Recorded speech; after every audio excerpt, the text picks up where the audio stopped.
l'appel aujourd'hui, ce qu'on appelle aujourd'hui l'appel de Dakar, est pour nous tout simplement de montrer à la communauté internationale et en particulier en Afrique que la candidature du docteur Saïf al-Islam, c'est une candidature de l'avenir et même, je peux dire, de l'espoir.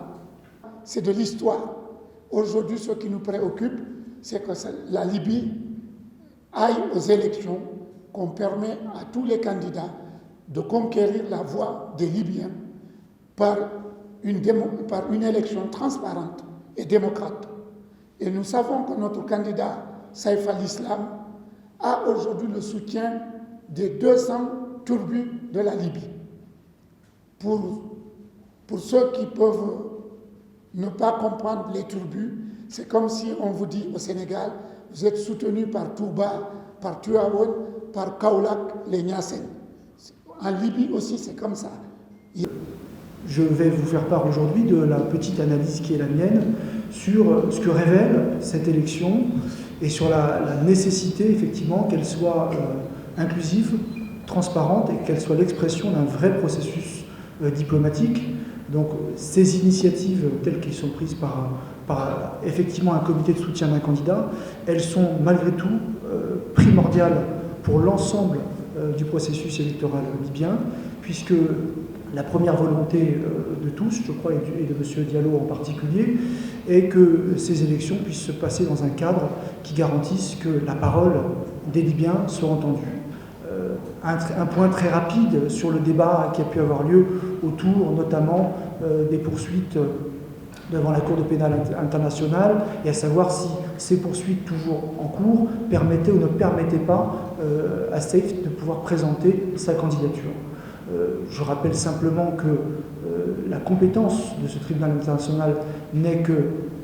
subsidiaire ou complémentaire en cas de défaillance de la part des autorités du pays à mener un procès et à investiguer. Or, dans le cas présent, on constatera que Saïf a été traduit devant la justice libyenne, jugé et ensuite amnistié au terme d'une loi qui, il me semble, est de bon sens, parce que vous ne pourrez pas obtenir la réunification de ce pays en sanctionnant les uns et pas les autres, et en laissant un climat effectivement délétère ou de vengeance. Il faut qu'il y ait un apaisement effectivement national,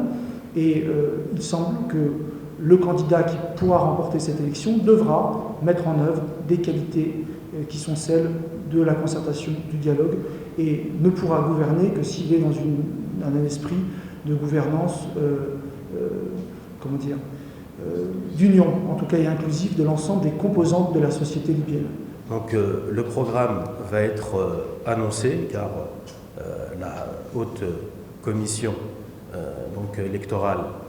a dans sa charte de donner un dossier complet de tous les candidats pour pouvoir exposer et présenter leur programme afin de permettre aux Libyens de choisir leur président. Donc le programme, étant donné que le docteur Saïf ne l'a pas encore exposé, donc je suis dans l'incapacité de le faire. Par contre, je peux vous donner des points de ces objectifs et de ces idées qui ont été pour le coup exprimés, donc notamment assurer la stabilité politique de la Libye et la sécurité des Libyens, car comme vous le savez, ceux qui font la sécurité aujourd'hui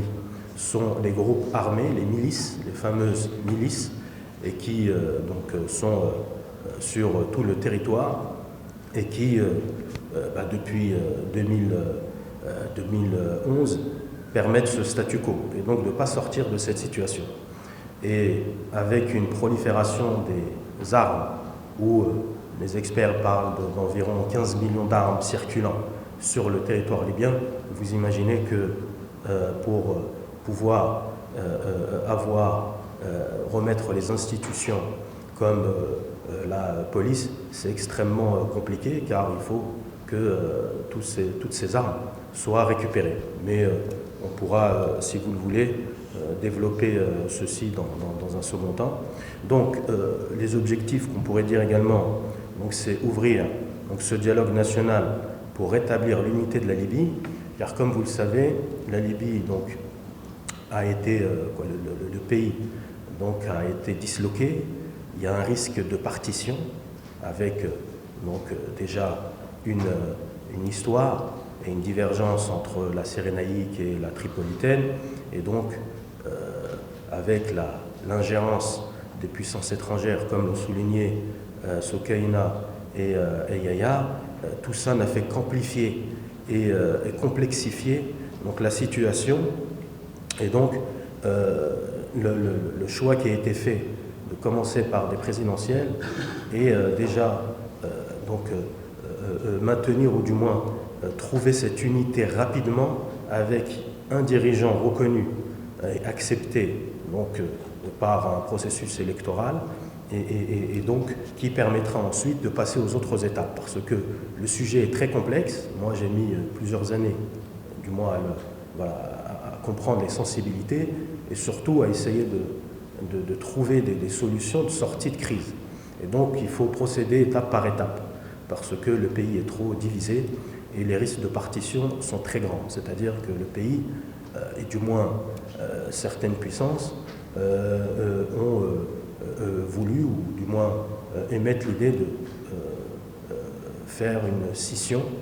du pays. Donc tout ça a été évité, et c'est ce qui explique que la zone sahélo-saharienne a été déstabilisée et continue de l'être. Et donc cet enjeu est un enjeu pour le Sénégal, est un enjeu pour le Sahel, est un enjeu pour l'Afrique. Donc ce point est extrêmement important à comprendre. Donc ensuite, parmi ces objectifs, on peut parler de la reconstruction des institutions et de l'État libyen, car pour l'instant c'est une armée, l'ANL, du maréchal Haftar, qui, on va dire, fait office d'armée nationale libyenne, et donc il n'y a pas de police. L'institution judiciaire est très fragilisée, mais comme l'a souligné Nabil, est tout de même courageuse, parce qu'on a pu le constater avec les événements de Sabha le 25 novembre, qu'elle a pris ses responsabilités et que le droit prime en Libye. Ensuite, le quatrième objectif, c'est lutter contre la corruption, parce que malheureusement ce statu quo et ce chaos a généré énormément de corruption, énormément d'intérêts mêlés, et donc les gens ne sont plus des serviteurs de l'État, mais sont simplement et d'un point de vue, le fait d'avoir des gouvernements de transition, les dirigeants qui du moins ont été choisis s'inscrivent dans une période très courte, et donc le fait de ne pas s'investir sur le long terme fait que on est assujetti, ou du moins on est facilement dans des affaires de corruption, comme c'est le cas.